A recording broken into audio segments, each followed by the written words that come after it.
Hello hi welcome to Kokila's kitchen. இன்றைக்கி நம்ம கிச்சனில் ஒரு சூப்பரான டிஃபன் ரெசிபி தான் பார்க்க போகிறோம்.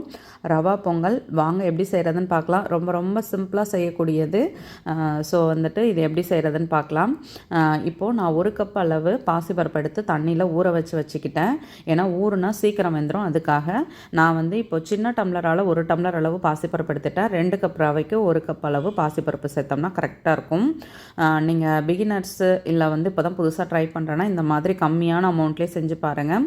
ஃபுல் அண்ட் ஃபுல் ரவா பொங்கலாகவே சாப்பிட்றதுக்கு கொஞ்சம் அடிஷ்னலாக தோசையோ இட்லி கூடையோ இந்த பொங்கல் வச்சு சாப்பிடும்பொழுது ரொம்ப சூப்பராக இருக்கும். இப்போது நம்ம ஊற வச்சு எடுத்து வச்ச பாசிப்பருப்பை நம்ம வேக வச்சு எடுத்துக்கலாம். இப்போ அடுப்பில் வானல் வச்சுட்டு தேவையான அளவு தண்ணி வச்சு நம்ம இந்த பாசிப்பருப்பை நல்லா வேக வச்சுக்கலாம். நல்லா குழைய வேகணும், அந்த அளவுக்கு நம்ம வேக வச்சுக்கலாம். இப்போ பாருங்கள், இப்போ தான் வேக ஆரம்பிச்சிருக்கு. ஒரு 10-15 நிமிஷத்தில் நல்லா குழஞ்சி வெந்து வந்துடும். இந்த ஸ்டேஜில் நம்ம அடுத்த ரவையை வறுத்துக்க வேண்டியதான். இப்போது இது நல்லா குழைய வேக வச்சு எடுத்தாச்சு. இந்த பருப்பு வேக வைக்கிற வரைக்கும் தான் நமக்கு டைமு. அதுக்கப்புறம் ரொம்ப ஈஸியாக செஞ்சிடலாம்.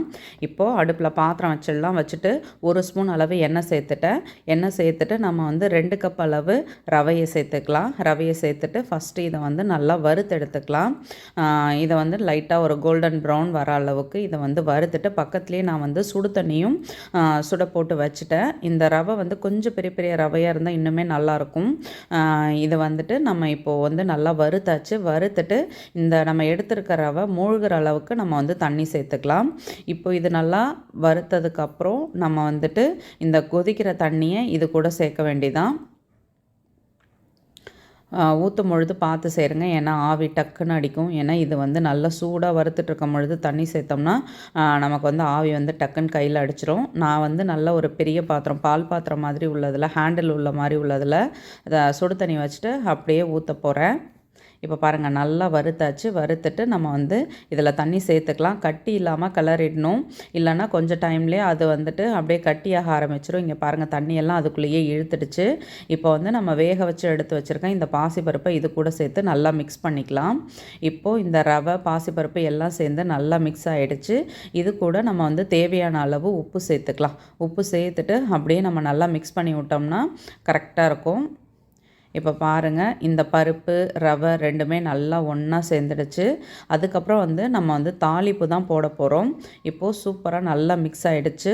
உப்பு எல்லாமே இந்த ஸ்டேஜ்லேயே நல்லா கரெக்ட் பண்ணி போட்டுக்கோங்க. நம்ம தாளிப்பு கரண்டியில் ஃபஸ்ட்டு 1 டேபிள் ஸ்பூன் அளவு நெய் சேர்த்துட்டு நம்ம முந்திரி பருப்பு முதல்ல வறுத்து எடுத்துக்கலாம். ஃபஸ்ட்டு முந்திரி பருப்பை வறுத்து எடுத்துட்டோம்னா அதுக்கப்புறம் மற்ற பொருட்கள்லாம் போட்டு பொரிச்சோம்னா கரெக்டாக இருக்கும். இல்லைன்னா முந்திரி பருப்பு கருகிட்டால் அந்தளவுக்கு நல்லா இருக்காது. அதனால் ஃபஸ்ட்டு இதை பொரிச்சு எடுத்துக்கோங்க. இது கூட இப்போ பேலன்ஸ் இருக்க நெய்யோடையே நம்ம இன்னும் கொஞ்சம் ரீஃபைண்ட் ஆயில் சேர்த்துக்கலாம். சேர்த்துட்டு ஃபஸ்ட்டு மிளகு போட்டு ஆஸ் யூஷுவல் நம்ம பொங்கல் என்னென்னலாம் போட்டு தாளிப்போமோ அதுதான். அடுத்து இஞ்சி, பச்சை மிளகாய், காரத்துக்கு தகுந்த அளவு சேர்த்துட்டு கொஞ்சமாக பெருங்காயத்தூள், அதுக்கப்புறம் சீரகம் போட்டுட்டு கருவேப்பிலை போட்டு நல்லா பொரிஞ்சதும் நம்ம இந்த பொங்கலில் எடுத்து சேர்த்து கிளறிக்க வேண்டியதான். இப்போ முந்திரி பருப்பும் இது கூடயே சேர்த்தாச்சு. அதுக்கப்புறம் நம்ம தாளித்த இந்த பச்சை மிளகாய், இஞ்சி, கருவேப்பிலை இதெல்லாம் இதில் சேர்த்து நல்லா மிக்ஸ் பண்ணி எடுத்தோம்னா சூப்பராக நம்மளோட ரவா பொங்கல் ரெடி ஆகிடும். இன்னும் கொஞ்சம் கூட மேலே நெய் சேர்த்துக்கிட்டால் இன்னுமே நல்லாயிருக்கும். நான் லாஸ்ட்டாக கொஞ்சமாக நெய் சூடு பண்ணிவிட்டு இது கூட சேர்த்துக்கிட்டேன். இப்போ பாருங்கள், இந்தளவுக்கு நெய் சேர்த்த பொழுது நல்லா வாசனையாக சூப்பராக இருக்கும். இப்போ அவ்வளோதான், ரெடி ஆகிடுச்சு. நம்ம பிளேட்டில் மாற்றிட்டு பார்க்கலாம். சட்னி, சாம்பார் எது கூட வேணாலும் வச்சு சாப்பிட்டோம்னா ரொம்ப சூப்பராக இருக்கும்.